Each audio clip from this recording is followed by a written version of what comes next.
everybody, welcome to the best cooking show in the world. 2 chefs.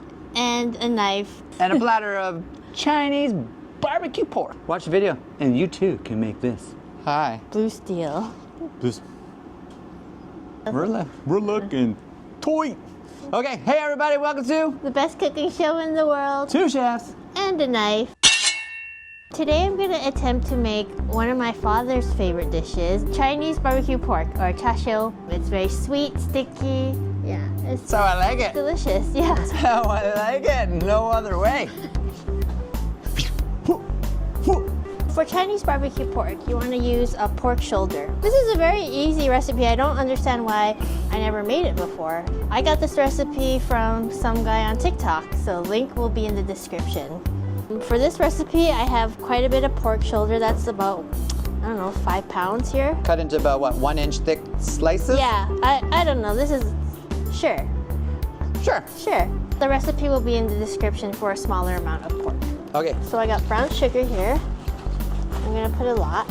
So just a couple tablespoons. Yeah, a couple tablespoons. See, I left a little bit in the bag. That's a 1 kg bag. I have oyster sauce here. You can get vegetarian oyster sauce, but why bother? Because, or maybe you have an allergy to oysters. There is a vegetarian oyster sauce. What is the primary uses of oyster sauce?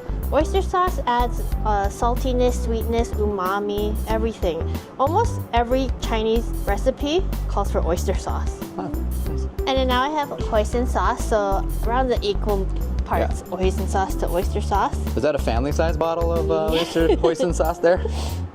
No one else has this much hoisin sauce. Soy sauce, preferably Chinese soy sauce, but I have this stuff. It's gluten-free soy sauce. Gluten-free. Sure, that's good. Delicious. We have Chinese 5 spice, which goes great with pork. So I'm gonna put some of that in there. A dab of sesame oil. Okay, a little bit goes a long way. So Chinese cooking is always white pepper. I think the recipe called for black pepper, so you can put both. But if you're gonna use white, go less. And the most important ingredient here is Christmas red. red 40. Red 40, yes. Christmas red. Yes, Christmas red. So I'm sure there are other things that you can use, like natural ingredients, beets. Is the red just kind of like for color, It's really? for color. Or how red you want Yeah, it? because usually pork, when you do anything like a cured, it goes gray, right? So I guess it prevents that from happening. Sure. Yeah. Oh yeah. If you have MSG at home, this will be the time to put MSG. Or another alternative is to use the Knorr chicken bouillon cubes. We'll sprinkle that in, but I have the concentrated version here. So, a little bit of that.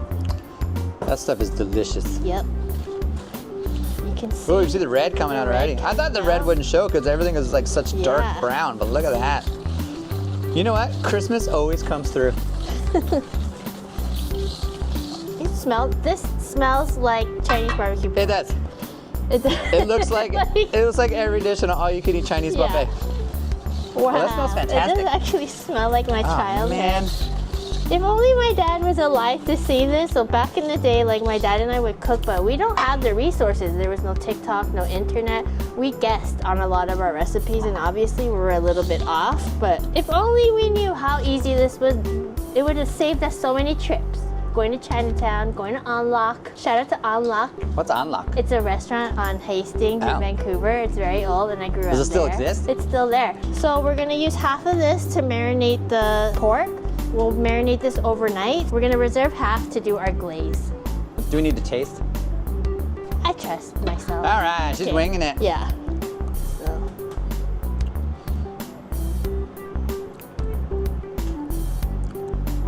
That's half, right? That looks good. Do it in like a Ziplock bag too, but this is what we have. It's thick. She's thick. She's thick. It smells so good, actually. I think it's the sesame oil. It's the sesame oil, yeah. So this is all nice and coated.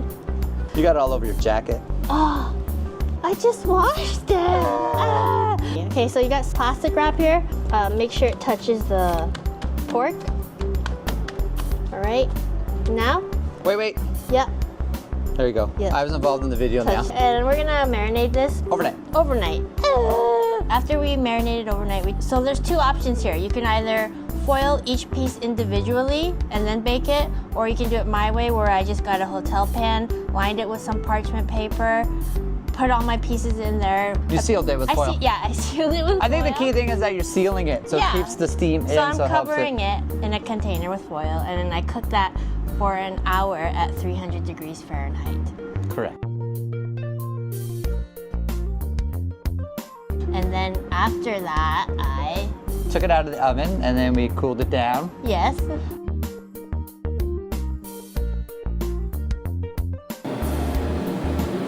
And we took the marinade, we added some honey to it just to make it more of that sticky, delicious, sweet, you know, so much sugar in there already. Yes.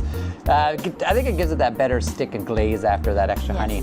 And then so then we rebasted the pork, and then we broiled it in a high temperature oven, 400 degrees, for like 10 minutes or 12 minutes, whatever it was. I think it was like 15 minutes. 15 Yeah, 15 minutes. Or air fry, you can air fry too, works. And then, yeah, that's the result, that's it. And then you just got delicious, sticky goodness.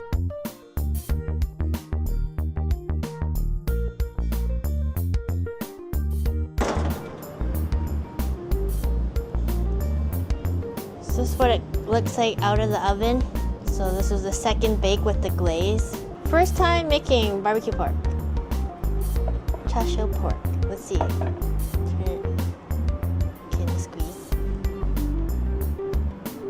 It's hot.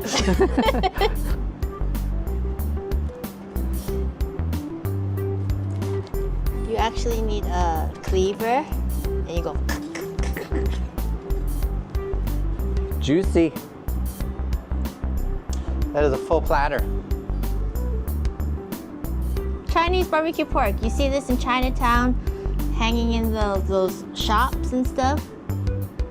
Yeah. Delicious. It's delicious. Cheers. Cheers.